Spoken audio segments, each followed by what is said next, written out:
Εισήγηση για το συνέδριο του νέου παιδαγωγού με θέμα «Η συμβολή των ψηφιακών ιστοριών στην ενίσχυση της αναγνωστικής δεξιότητας». Η ανάγνωση αποτελεί μια δομημένη σύνθεση δύο λειτουργιών, της αποκωδικοποίησης και της κατανόησης, η οποία καταδεικνύει τη διτή θεώρηση της ανάγνωσης ως γνωστικής λειτουργίας και διαδικασίας επεξεργασίας πληροφοριών. Η ανάγνωση επηρεάζεται από παράγοντες όπως η φωνολογική επίγνωση, η αναγνωστική ευχέρεια, το λεξιλόγιο και η κατανόηση. Ποικίλες έρευνες επιβεβαιώνουν τη χρήση των ηλεκτρονικών υπολογιστών και των ψηφιακών ιστοριών ως ένα σημαντικό εργαλείο ενίσχυσης των γλωσσικών δεξιοτήτων, ανάγνωσης, γραφής, παραγωγής και κατανόησης προφορικού λόγου. Στην παρούσα εργασία υποστηρίζεται βιβλιογραφικά η συμβολή των ψηφιακών ιστοριών ως υποστηρικτικού εκπαιδευτικού πλαισίου στην ανάπτυξη των παραγόντων που επιδρούν στην ανάγνωση. Προχωρώντας στους παράγοντες που επηρεάζουν την ανάγνωση, επισημαίνεται πως ως φωνολογική επίγνωση ορίζεται η αναδυόμενη κατανόηση της κατατμημένης δομής του προφορικού λόγου, δηλαδή η αναγνώριση και ο χειρισμός των δομικών στοιχείων, φώνημα και συλλαβή, του προφορικού λόγου. Η φωνολογική επίγνωση, η οποία συντίθεται από ένα σύνολο δεξιοτήτων που αφορούν στην κατανόηση της δομής του προφορικού λόγου, μπορεί να διακριθεί σε δύο επίπεδα, τη συλλαβική και τη φωνημική επίγνωση. Τα παιδιά βαθμιαία αντιλαμβάνονται τη φωνολογική σύνθεση της ομιλούμενης γλώσσας, η οποία συντίθεται από ποικίλες φωνολογικές μονάδες, μεγάλες στο μέγεθος, λέξεις-συλλαβές και μικρές μορφήματα-φωνήματα, με την κατανόηση να κινείται από τις μεγαλύτερες προς τις μικρότερες μονάδες. Το πιο επεξεργασμένο επίπεδο φωνολογικής επίγνωσης εκπροσωπείται από την ικανότητα ανάλυσης του προφορικού λόγου σε φωνήματα. Η φωνημική επίγνωση είναι η αντίληψη ότι κάθε ομιλούμενη λέξη μπορεί να κατανοείται ως σύνολο μονάδων ήχων που αντιπροσωπεύονται από γράμματα του αλφάβητου. Η φωνολογική επίγνωση καλλιεργείται μέσω δραστηριοτήτων ανάλυσης, για παράδειγμα λέξεων σε συλλαβές ή συλλαβών σε φωνήματα, σύνθεσης, συλλαβών σε λέξη, φωνημάτων σε λέξη, ομοιοκαταληξίας λέξεων, διάκρισης θέσης συλλαβής φωνήματος, αφαίρεσης, πρόσθεσης, αντιστροφής, αντικατάστασης, συλλαβής φωνήματος. Οι περισσότερες ψηφιακές ιστορίες παρέχουν τη δυνατότητα επιλογής της μεγαλόφωνης ανάγνωσης. Με τον τρόπο αυτό δίνεται η ευκαιρία στους μαθητές να ακούσουν τις λέξεις την ίδια στιγμή που προβάλλονται μπροστά τους, δημιουργώντας έναν ηχητικό οπτικό σύνδεσμο που προάγει τη γνώση της σχέσης μεταξύ γράμματος ήχου. Αυτή η λειτουργία είναι ιδιαίτερα σημαντική στην κατάκτηση της φωνημικής επίγνωσης όταν τονίζονται λέξεις και όχι ολόκληρες προτάσεις. Η γνώση των φωνημάτων και των γραμμάτων κατακτάται σταδιακά μέσω της επανάληψης και της συχνής έκθεσης των μαθητών σε λέξεις της ιστορίας. Συγκεκριμένες εκδοχές των ψηφιακών ιστοριών περιλαμβάνουν επιπλέον υποστήριξη στη φωνολογική επίγνωση για τους εκπαιδευόμενους. Σε αυτές τις ιστορίες παρέχεται η δυνατότητα χωρισμού μιας λέξης σε συλλαβές όταν ζητηθεί από τον αναγνώστη. Για παράδειγμα, όταν ο αναγνώστης κλικάρει σε μια λέξη ή μια εικόνα της ιστορίας, τότε ο υπολογιστής προφέρει τη λέξη, ενώ κρατώντας πατημένο το κουμπί του πληκτρολογίου, μπορεί ο υπολογιστής να επιμικρύνει την προφορά, τονίζοντας τις συλλαβές. Τις ψηφιακές ιστορίες μπορεί να συνοδεύουν και παιχνίδια φωνημικής επίγνωσης. Ωστόσο, απαιτείται προσοχή κατά τη χρήση αυτών των προγραμμάτων, καθώς παρεμποδίζουν την αναγνωστική κατανόηση. Στην περίπτωση αυτή, τα παιχνίδια απομακρύνουν τον αναγνώστη από το κείμενο της ιστορίας σε ένα νέο παράθυρο με δραστηριότητες. Όταν ο αναγνώστης επιστρέψει στο κείμενο, η αλληλουχία των γεγονότων μπορεί να έχει διαταραχθεί σε τέτοιο βαθμό, ώστε να μην μπορεί να κατανοήσει την πλοκή της ιστορίας.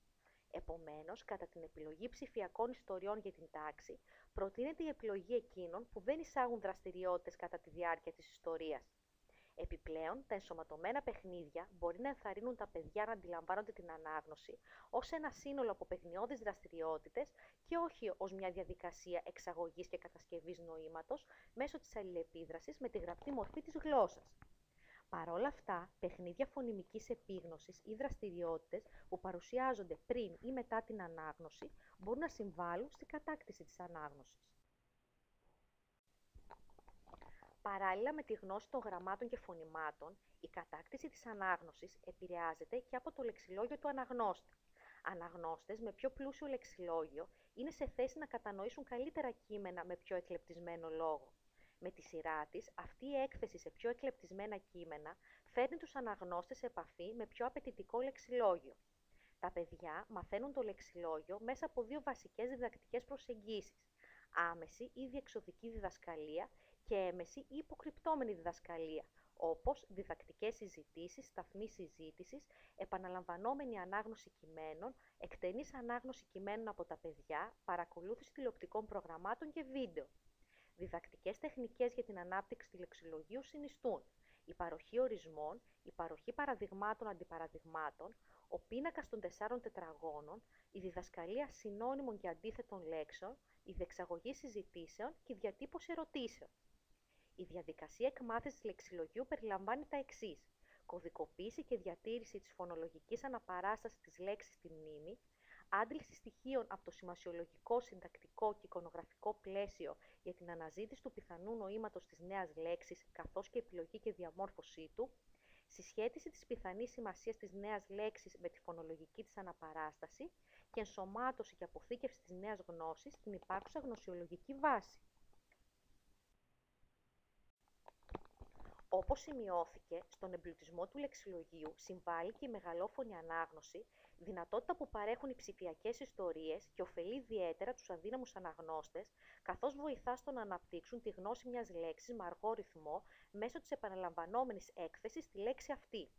Επιπρόσθετο όφελος της μεγαλόφωνης ανάγνωσης αποτελεί για τους αδύναμους αναγνώστες η δυνατότητα συμμετοχής στις επαναλαμβανόμενες αναγνώσεις, ακόμα και όταν δεν είναι διαθέσιμη η συνδρομή εκπαιδευτικού ή γονέα. Ικανοί αναγνώστες, ακόμα και εκείνοι που μπορούν να συναγάγουν την έννοια μιας λέξης από το πλαίσιο, μπορεί να έρθουν αντιμέτωποι με λέξεις τις οποίες δεν ξέρουν πώς να προφέρουν.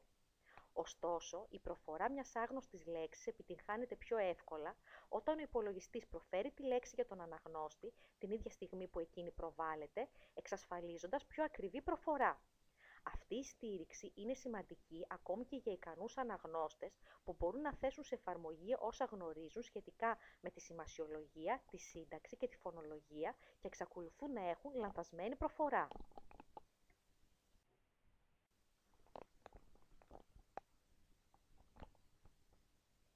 Η ανάπτυξη του λεξιλογίου ενισχύεται περαιτέρω όταν οι αναγνώστες χρησιμοποιούν στοιχεία από το πλαίσιο για να καταλάβουν τις έννοιες των άγνωστων λέξεων.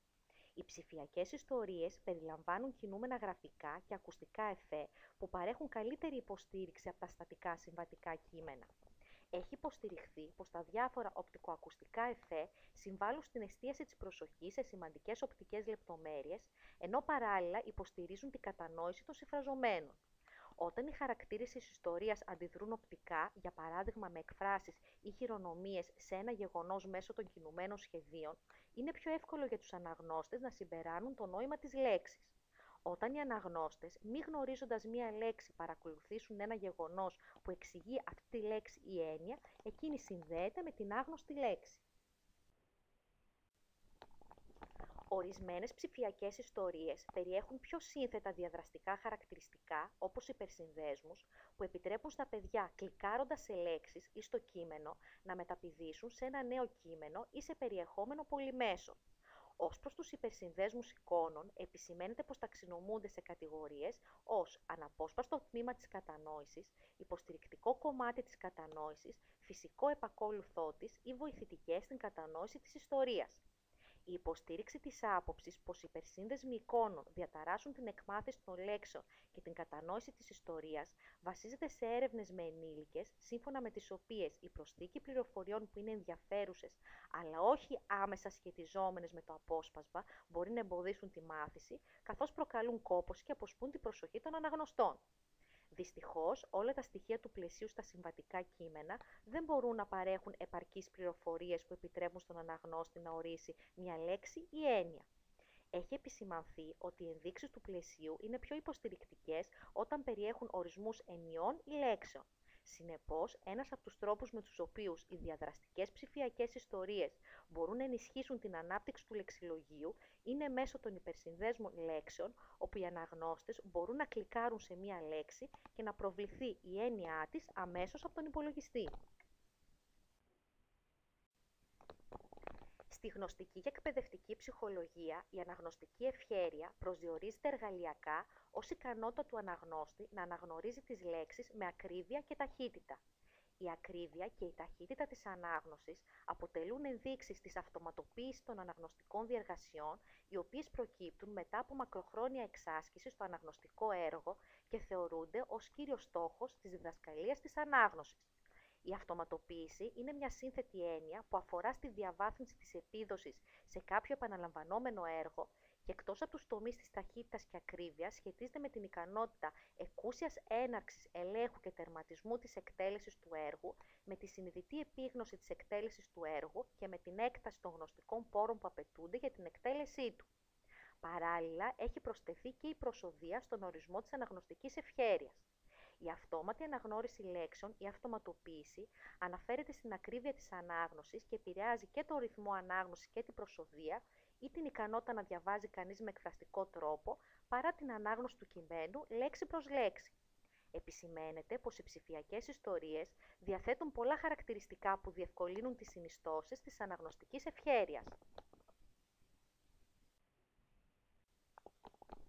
Άμεσα συνδεδεμένο με την αναγνωστική ευχέρεια είναι και το οπτικό λεξιλόγιο ενός παιδιού.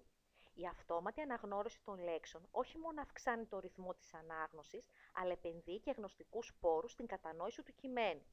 Ο Μακίνα αναφέρει πως οι επαναλαμβανόμενες αναγνώσεις των ψηφιακών ιστοριών συμβάλλουν σημαντικά στην κατάκτηση του οπτικού λεξιλογίου. Αν οι λέξεις δεν αναγνωρίζονται αυτόματα, οι αναγνώστες πρέπει να είναι σε θέση να χρησιμοποιήσουν γρήγορα δεξιότητες αποκωδικοποίησης για την επίτευξη ορθής προφοράς, έτσι ώστε να μην διακοπεί η ανάγνωση και να μην διασπαστεί το νόημα. Η δυνατότητα του υπολογιστή να διαβάζει μεγαλόφωνα συγκεκριμένες λέξεις που επισημαίνονται από τον αναγνώστη παρέχει σε αυτόν άμεση υποστήριξη όποτε το επιθυμεί. Αυτό αφαιρεί το βάρος της αποκωδικοποίησης από τον αναγνώστη και αυξάνει την πιθανότητα να διατηρηθεί το νόημα της ιστορίας.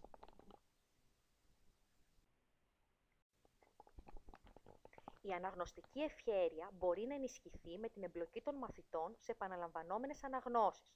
Ωστόσο, ένα από τα μειονεκτήματα των επανειλημμένων αναγνώσεων είναι η τάση των παιδιών να χάνουν το ενδιαφέρον τους για το κείμενο μετά από 2 αναγνώσεις.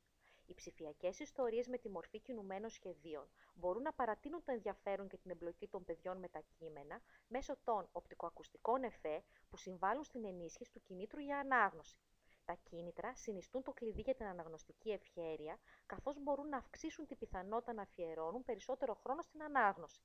Οι ψηφιακές ιστορίες συμβάλλουν στο στόχο αυτό, επειδή η μορφή τους τείνει να είναι πιο ελκυστική και ενδιαφέρουσα και ως εκ τούτου αποτελεί κίνητρο για τους αναγνώστες. Η ακρόαση επαναλαμβανόμενων αναγνώσεων του ίδιου κειμένου γίνεται πιο ενδιαφέρουσα όταν στην ιστορία χρησιμοποιούνται διαφορετικές φωνές για κάθε χαρακτήρα, στοιχείο που αποτελεί άλλο ένα χαρακτηριστικό των ψηφιακών ιστοριών. Καθώς οι μαθητές συμμετέχουν σε επανειλημμένες αναγνώσεις των ψηφιακών ιστοριών, χρησιμοποιούν τις φωνές του υπολογιστή ως πρότυπο για την προσοδεία. Αυτή η λειτουργία, που παρέχει ένα μοντέλο έκφρασης, επιτονισμού παύσεων, αποτελεί σημαντικό όφελος για ικανούς νέους αναγνώστες.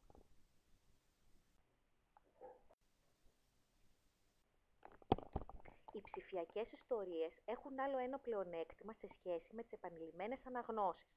Οι μαθητές μπορούν να επιλέξουν επαναλαμβανόμενες αναγνώσεις μιας ιστορίας χωρίς να στηρίζονται στην υπομονή ενός ενήλικα ή πιο έμπειρου αναγνώστη. Επομένως, οι αναγνώστες μπορούν μόνοι τους να επιλέξουν σε ποια λέξη χρειάζονται βοήθεια, όπως και να επιλέξουν να ακούσουν επανειλημμένως την προφορά των λέξεων αυτών από τον υπολογιστή, χωρίς να αισθανθούν αμηχανία ή να χρειαστούν τη συνδρομή κάποιου άλλου. Η εν λόγω δυνατότητα αυξάνει τα συναισθήματα αυτοαποτελεσματικότητας σε αρχάριους και προβληματικούς αναγνώστες. Ωστόσο, όπως συμβαίνει με κάθε υποστηρικτικό μέσο, η αξία του ενισχύεται όταν εποπτεύεται από έναν έμπειρο δάσκαλο ή αναγνώστη που προτίθενται να καθοδηγήσουν τον μαθητή στη χρήση αποτελεσματικών στρατηγικών. Ο έλεγχος του ρυθμού ανάγνωσης αποτελεί ένα ακόμη χαρακτηριστικό ορισμένων διαδραστικών ψηφιακών ιστοριών. Η ενθάρρυνση των αναγνωστών να διαβάσουν με γρήγορο ρυθμό ανάγνωσης είναι άλλη μία συνιστόμενη στρατηγική για την ενίσχυση της αναγνωστικής ευχέρειας των μαθητών.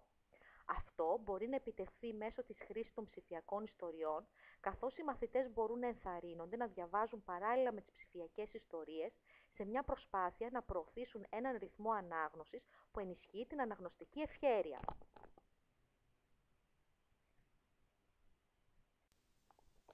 Τέλος, η κατανόηση, η ικανότητα δηλαδή να βγαίνει νόημα από το γραπτό λόγο, αποτελεί στόχο της ανάγνωσης, καθώς είναι μια διαδικασία πρόσληψης, επεξεργασίας, συγκράτησης και αξιοποίησης της έννοιας ή του σημασιολογικού περιεχομένου του κειμένου που ακούει ή διαβάζει κάποιος. Οι δεξιότητες κατανόησης και η ανάπτυξη στρατηγικών κατανόησης μπορούν να αναπτυχθούν άμεσα με σαφή διδασκαλία, αλλά και έμεσα με μεγαλόφωνη ανάγνωση και ενθάρρυνση των παιδιών να διαβάζουν μόνα τους. Σημαντικές στρατηγικές κατανόησης και αντίληψης της δομής του κειμένου αποτελούν η ενεργοποίηση των προηγούμενων γνώσεων, η πρόβλεψη περιεχομένου, η εξαγωγή συμπερασμάτων, η σύνθεση της ιστορίας με την αναδιήγηση και τη δημιουργία περίληψης, η επανάληψη, η ανάπτυξη ερωτήσεων, η οπτικοποίηση νοητικών εικόνων και η αναζήτηση της σημαντικής πληροφορίας του συγγραφέα. Η μεταγνώση είναι επίσης ένα σημαντικό εργαλείο για την κατανόηση της ανάγνωσης και τη βελτίωσή της. Δεξιότητες κατανόησης που μπορούν να αναπτυχθούν μέσω μιας διαδραστικής ψηφιακής ιστορίας στηρίζονται στο γνωστικό υπόβαθρο, το αφηγηματικό σχήμα και τη μεταγνώση. Το αφηγηματικό σχήμα αποτελεί τη νοητική δομή που περιλαμβάνει το σύνολο των προσδοκιών για τον τρόπο με τον οποίο θα εκτυλιχθεί η ιστορία. Βάσει λοιπόν του αφηγηματικού σχήματος, οργανώνεται η γνώση για τη δομή των ιστοριών και διευκολύνεται η κατανόηση, η παραγωγή και αναπαραγωγή μιας ιστορίας. Η ενεργοποίηση των σχημάτων των ιστοριών επιτρέπει στο άτομο να κάνει προβλέψεις και να εξάγει συμπεράσματα για την εξέλιξη της ιστορίας. Το αφηγηματικό σχήμα ενισχύεται σημαντικά μέσω των ψηφιακών ιστοριών. Τα ηχητικά εφέ και τα κινούμενα σχέδια εντάσσουν αμέσως τον αναγνώστη στο σκηνικό της ιστορίας, ενώ συγκεκριμένα τα ηχητικά εφέ αποτελούν για τον αναγνώστη μία ένδειξη για τα γεγονότα που ακολουθούν, συμβάλλοντας στην κατανόηση.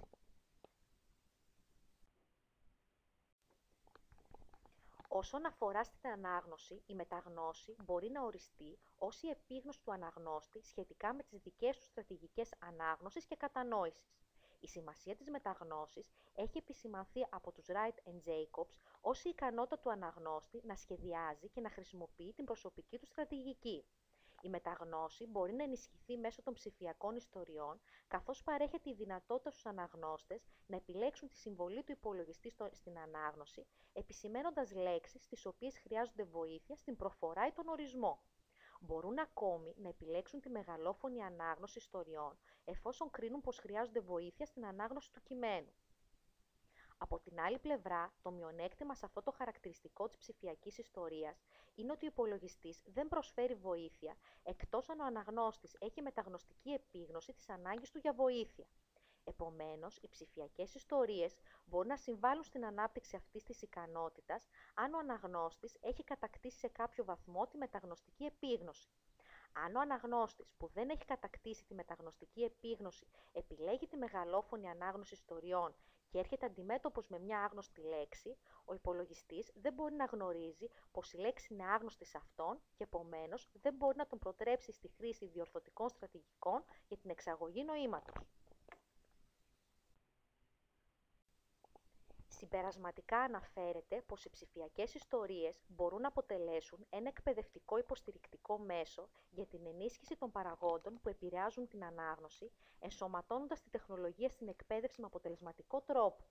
Παράλληλα, επισημαίνεται πως παρέχουν επιπλέον πηγές και ευκαιρίες στη διδασκαλία της ανάγνωσης στην τάξη, επιβεβαιώνοντας τις έρευνες που υποστηρίζουν πως οι αρχάριοι αναγνώστες χρειάζονται πλήθος ευκαιριών για την ενίσχυση της ανάγνωσης. Οι ψηφιακές ιστορίες παρέχουν αυτή τη δυνατότητα, περιλαμβάνοντας ένα υποστηρικτικό σύστημα το οποίο δεν είναι διαθέσιμο όταν τα παιδιά διαβάζουν μόνα τους ένα συμβατικό κείμενο. Επομένως, η τεχνολογία των ψηφιακών ιστοριών παρέχει τη δυνατότητα πρόσβασης σε κείμενα, όπου οι μαθητές μπορούν να εφαρμόσουν στρατηγικές ανάγνωσης υπό την ομπρέλα ενός ακόμα υποστηρικτικού περιβάλλοντος. Ευχαριστούμε πολύ για την προσοχή σας.